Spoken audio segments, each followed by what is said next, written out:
السلام عليكم، ازيكم يا جدعان؟ عاملين ايه؟ الاخبار؟ الفيديو ده هنتكلم عن تنظيم الوقت.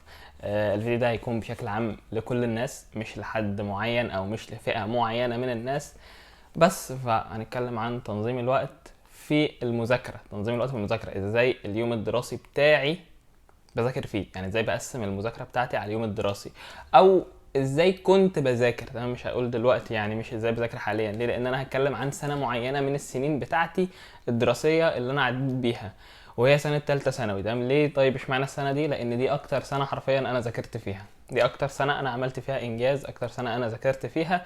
فاحنا هنتكلم عن السنه دي، وبذلك يعني لو انت واخد بالك، ده لو انا هتكلم عن الثانويه العامه او السنه المعينه ثالثه ثانوي اللي انا كنت فيها، فالفيديو ده هيكون بشكل هيكون مهم اكتر يعني للدفعه بتاعه ثانويه عامه او لثالثه ثانوي عامه او لثانويه عامه بشكل عام. دول الفئه اللي الفيديو ده هيكون مفيد ليهم بشكل اكبر، ولكن الفيديو زي ما قلت لك هو بشكل عام لكل الناس. وبالمناسبه بتوع ثانويه عامه انا حليت من 6 ل 8 كتب في كل ماده من المواد، الحمد لله يعني قدرت احل كل الكتب دي في سنه واحده بس. فعلشان كده اقول لك ان انتوا اكتر ناس استفادوا من الفيديو، ولكن الفيديو لكل الناس زي ما قلت لك، مش لثالثه ثانوي بس. فقبل ما نتكلم عن اي حاجه، نروح نعمل حاجه نشربها وننزل نعمل لايك، نعمل كومنت، نعمل سبسكرايب. الحاجات دي بتساعدنا في ان القناه تكبر بشكل اكبر. لو انت حاسس ان القناه مفيده، القناه فيه فيديوهات مهمه، فتقدر تعمل الحاجات دي هتساعد في ان القناه تكبر اكتر. لو مش عايز تعمل حاجه من الحاجات ديت، ما تعملش حاجه براحتك. يلا بقى نبدا الفيديو. في البدايه خالص عايزين نعرف انا كنت ببدا اصلا اذاكر، بدايه اليوم بتاعتي كانت امتى، الساعه كام ببدا مذاكره. والله انا في البدايه كنت بصحى الساعه 9. تمام، ده كان اقصى حاجه. انا اصلا كنت بصحى الظهر، فعلشان ابدا السنه كويس، ابدا اخلي الدراسه بتاعتي بشكل منتظم، انظمها بشكل كويس يعني. بقيت بقدم الوقت لحد ما بقيت بصحى الساعه 9. واحده واحده في دخول السنه كده بقيت برجع بالساعه لورا، يعني بصحى 9 خلاص اتعودت ان انا اصحى 9، لا بقى ارجع لورا شويه اصحى 8. بصحى 8 اخد فتره اصحى 8، خلاص كده اتعودت اصحى 8 وبقيت اصحى فايق 8 وحدي، ارجع بقى شويه لورا كمان اصحى 7. واحده واحده اصحى 6 بس. فثبت على 6 بعد كده، مش هصحى 5 بصراحه بعد كده. ليه؟ لان انا بنام متاخر برضه، فاهم؟ فانا يعني انا كنت الحمد لله يعني بنام من 6 ونص ساعات ل 7 ساعات في اليوم. هو المعدل الطبيعي اصلا ليك كنوم يعني من 8 ل 9 ساعات، ولكن انا كان في دماغي ان معلش دي ثانويه عامه سنه واحده بس، فمفيش حاجه لو قللت من عدد ساعات النوم بتاعتي في السنه دي، يعني مش هيجرى حاجه. تمام، سنه لاجل مستقبل. فكنت بنام شويه صغيرين يعني، وبكمل يوم مذاكره. كنت ببدا اليوم بتاعي الساعه 6. تقول لي طيب انا مش بقدر اصحى بدري، بحس ان انا بنام تعب زيك بالظبط. والله انا زيك بالظبط. اصحى 9 يا عم، ابدا 9 وواحده واحده ارجع لورا. تقول لي حتى 9 مش قادر اصحى. الموضوع مش هيجي مره واحده، مش اول مره 9 كده تقوم فايق. اول حاجه لازم تنام بالليل بشكل كويس، يعني لازم تكون نايم بدري. تمام، احسب لنفسك 8 ساعات نوم علشان تصحى تكون خلاص انت خدت كفايتك من النوم. وانت قايم من على السرير انت عارف ان انت جسمك اكتفى من النوم.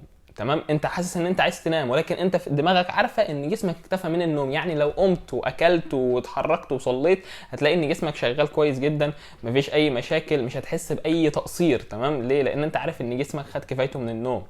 فاصحى غصب عنك من الاخر بعد ما تكون خلاص خدت ال8 ساعات بتوعك من النوم. واحده واحده مع الوقت على فكره هتلاقي ان الموضوع بقى سهل جدا وبسيط جدا، وبتصحى وحدك اصلا في الوقت اللي انت محدده كل يوم. بس فاول حاجه ان احنا نصحى الساعه 6 مثلا بدري. هنبدا مذاكره من 6 ل 12 الظهر. تمام، طبعا بعد ما نصلي، بعد ما نفطر، بعد ما نعرفش ايه، نعمل كل الحاجات ديت. ده بياخد من حوالي من ساعه لساعه ونص. قول هنبدا مثلا الساعه 7 مذاكره. تمام، بقسم اليوم بقى على حسب مواعيد الصلاه. تمام، انا بقسم اليوم بتاعي كان على حسب مواعيد الصلاه. يعني اليوم كان اول حاجه في فتره من 7 لحد الظهر 12 الظهر، بعد كده من 12 الظهر لحد الساعه 3 العصر، ومن 3 العصر ل 6 المغرب، ومن 6 المغرب بقى لا ما كنتش بخليها للعشاء لان المغرب والعشاء قريبين قوي من بعض. كان من 6 المغرب مثلا لحد ايه، لحد مثلا 11 بالليل 12 بالليل على ما اخلص الماده اللي معايا. بس كده، ده كانت تقسيمتي لليوم. اول حاجه كنت ببدا من 7 ل 6، من 7 ل 12 الظهر. دي كانت اصعب حاجه في اليوم فيها مذاكره، بخليها الفتره دي. يعني مثلا معايا مثلا مذاكره فيزياء، ومعايا مذاكره كيمياء، ومعايا مذاكره عربي النهارده. هخلي ايه اول حاجه الصبح؟ انا بالنسبه لي هخليها الكيمياء. ليه؟ لان انا ما كنتش بحب الكيمياء، او مش ما كنت بحب الكيمياء، كانت حلوه بصراحه، بس كانت اغتت ماده بالنسبه لي الكيمياء بصراحه. فكنت بخلي اصعب حاجه هي في بدايه اليوم. تمام، بدي فتره طويله جدا. تمام، لو تلاحظ من 7 ل 12 الظهر فتره طويله جدا. ليه؟ لان انا عارف ان انا هتعب في النص، هريح. بعد ما اذاكر كتير هتلاقي نفسي قعدت مسكت الكتاب وقعدت شويه نص ساعه كده اريح. ولكن كنت دايما باخد وقت بالي من الوقت برضه علشان اقدر اخلص بسرعه. اللي هو انت قدامك الوقت ده كله، والله كل ما تقلل من وقت الاجازه او من وقت الراحه، مش اجازه، كل ما تقلل من وقت الراحه اللي انت بتاخده في الفتره دي للماده دي، فانت تنجز في الماده اكتر. وانت وشطارتك بقى، شوف بقى هتخلي وقت راحتك قد ايه. واحده واحده برضه تدريجيا بقلل من وقت راحتي، باخدها تنافس كده بيني وبين نفسي، واحده واحده انا بقلل وقت راحتي. والله دلوقتي انا حسبت الساعه، انا ذاكرت كذا كذا، النهارده ذاكرت كذا كذا، بكره بقى احاول، لا ده انا ذاكرت اكتر. ليه؟ لان انا خدت بالي من الوقت وحاولت اقلل وقت الراحه بشكل اكبر. اليوم اللي بعده اقل اقل اقل لحد ما اشوف اعلى حاجه اقدر اجيبها من انجاز في الفتره دي لاصعب ماده. طيب ليه بخلي اصعب ماده هي اللي الصبح؟ لان في الصبح انت بتكون صاحي، مخك ما فيهوش حاجه، انت ما ذاكرت، مش مذاكر اي حاجه قبليها مثلا مضايقاك مرخمه عليك، صاحي دماغك رايقه، لسه فاضر، لسه مصلي، بدأت كده ليومك بالحاجة الرخمة. مش هتنكد عليك الحاجة الرخمة، بالعكس مخك بيفكر بشكل كرياتيف اكتر الصبح اصلا. فبتقدر تخلص الحاجات الرخمة الصبح افضل بكتير من بالليل. ونصح مني اي حاجة صعبة عليك بالنسبة لك في الدراسة بلاش تخليها بالليل. بعد كده الفترة اللي بعديها من الظهر لحد العصر. فترة من الظهر لحد العصر لو تلاحظ هي فترة اصغر من الفترة اللي قبليها، فعلشان كده يبقى فيها مادة حلوة، مادة خفيفة كده وحلوة. كانت بالنسبة لي مثلا مادة ايه؟ كانت مثلا الجيولوجيا مادة سهلة وجميلة، مثلا بخليها ما بين مادتين تقال. فانت لو تلاحظ الفترة دي صغيرة جدا، بقوم مدي ايه؟ الجيولوجيا، اذاكر شويه جيولوجيا حلوين كده النهارده، وكده خلاص ايه؟ خلصنا من 12 الظهر لحد العصر. طبعا بنريح ما بين مواعيد الصلاه بان احنا بنقوم نصلي، يعني علشان برضو ما ننساش حاجه زي دي يا جماعه. يعني الصلاه مش هتضيع لك من وقتك، بالعكس احنا منظمين اصلا يومنا الدراسي على اساس الصلاه. تمام. الفترة دي بنذاكر فيها حاجة خفيفة. ليه؟ من ناحية بنريح الحاجة التقيلة اللي قبليها، يعني احنا خلاص طالعين من مادة تقيلة لسه مذاكرينها لفترة طويلة، فخلاص عايزين نريح منها شوية. فهنريح ازاي منها؟ بان احنا بعديها نذاكر مادة خفيفة ترجع لنا حيويتنا وحبنا للمذاكرة تاني. لان المواد السهلة الخفيفة اللي بنعرف نذاكرها يا جماعة بتدينا طاقة، فاهم؟ اللي هو عارف انت لما تيجي تحل مسألة فيزياء مثلا وتلاقي نفسك حلتها، انت بتفرح، انت عايز تخش تحل مساله تانية، فاهم؟ فهو نفس الفكره. انت ذاكرت ماده دلوقتي سهله وخفيفه، لقيت نفسك بتذاكر حلو قوي، حفظت بسرعه قوي، فانت عايز تذاكر الماده اللي بعديها بقى. فاحنا بناخد الماده الصغيره اللي بنعرف نذاكرها حلو، الخفيفه بالنسبه لنا، ونحطها في النص ما بين المادتين. بعد كده من العصر بقى لحد المغرب، من العصر لحد المغرب ممكن نخلي الفتره دي فتره حل. تمام. ما هو احنا مش هنقعد نذاكر كتير، يعني انا مش هقعد اذاكر 24 ساعه، معلش، مذاكره مذاكره مذاكره بحته. انا كلمه مذاكره بالنسبه لي هي ان انت تاخد حاجه جديده، تتفرج على شرح لدرس جديد، تبدا تحفظ درس جديد. ده بالنسبه لي كلمه مذاكره.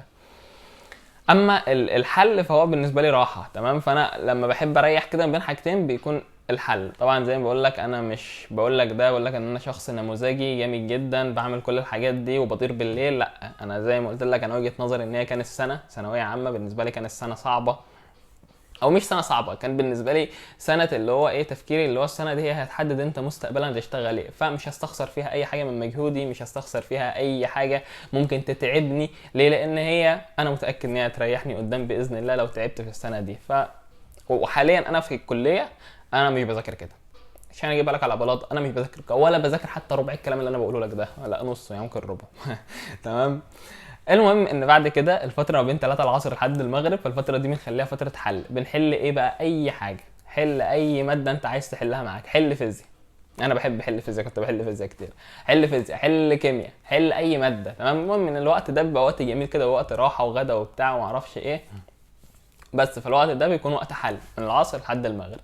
بعدها بقى من المغرب لحد الساعه 11 بالليل 12 بالليل بندي ماده برضو، يعني هي مش تقيله بالنسبه لك ولكنها ماده كبيره. زي ايه؟ زي العربي مثلا. يعني انا برضو انا ما كنتش بكره العربي قوي، تمام، يعني كنت بحب النحو بصراحه، وبحب العربي بشكل عام. هو ماده كبيره ولكن بالنسبه لي انا مش تقيله. تمام. فكنت في الفتره دي بذاكر ايه؟ بذاكر عربي مثلا.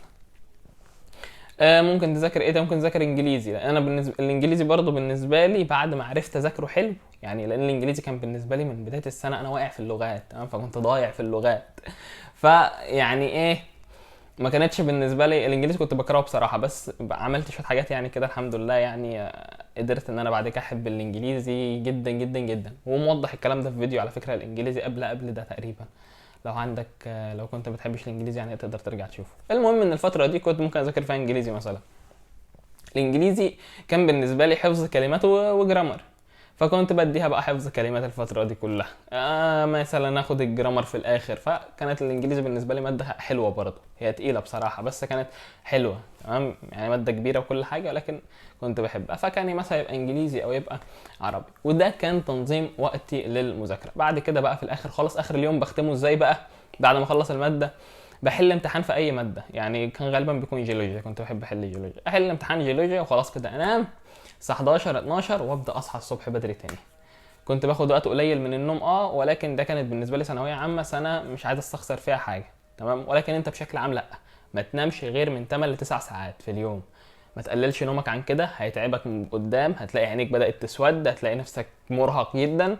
اظبط نومك على 8 ساعات 9 ساعات. ولو حسيت وانت جاي تصحى ان انت لا مش قادر تصحى، انت عايز تنام تاني، لا قوم نفسك غصب عنك وحط في دماغك ان ده مش هيأثر عليك خالص. ليه؟ لان انت جسمك خد كفايته من النوم بس. فانت هتقوم تصحى ومجرد ما انت تروح بقى تتوضى تصلي تفطر تعمل اي حاجه هتلاقي نفسك فقت عادي جدا ومش عايز تنام تاني. ليه؟ لان جسمك خد كفايته من النوم. فبس ده كل حاجه كان عن تنظيم وقتي للمذاكره. لو تلاحظ ان التقسيمه كلها اصلا معتمده على مواعيد الصلاه، ف يعني الصلاه منظمه لنا كل حاجه في حياتنا تقريبا. بس فحافظ على صلاتك وحافظ على مذاكرتك برضه. ده كل حاجه عن الفيديو. يلا سلام.